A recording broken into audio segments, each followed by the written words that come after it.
নওগাঁয় জিয়া সংসদের আয়োজনে জাতীয় বিপ্লব ও সংহতি দিবস উপলক্ষে বৃদ্ধাশ্রম ও এতিম বাচ্চাদের দুপুরে খাবার পরিবেশন করা হয়েছে।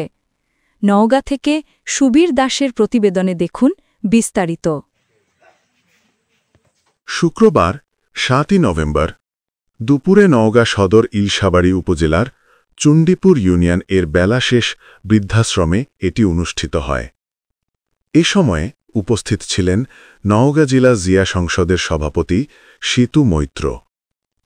অন্যান্যদের মধ্যে উপস্থিত ছিলেন সিনিয়র সহসভাপতি মোহাম্মদ শাহিন শেখ, সহসভাপতি মোহাম্মদ হাসান শেখ, সাধারণ সম্পাদক শিপলু হোসেন বাহাদুর, সহসাধারণ সম্পাদক মৃন্ময় দাস দ্বীপ, সাংগঠনিক সম্পাদক তারেক রহমান, স্বাস্থ্য বিষয়ক সম্পাদক মোহাম্মদ আতিকুর রহমান, থানা কমিটির সিনিয়র সহসভাপতি মোহাম্মদ সাজিদ আহমেদ সাহিদ, সাধারণ সম্পাদক মোহাম্মদ আক্তার ফেরদৌস রানা, সহসাধারণ সম্পাদক মোহাম্মদ সাব্বির হোসেন, দপ্তর সম্পাদক মোহাম্মদ নজরুল ইসলাম রিপন, ক্রিয়া বিষয়ক সম্পাদক মোহাম্মদ বিপ্লব হোসেন সহ প্রমুখ।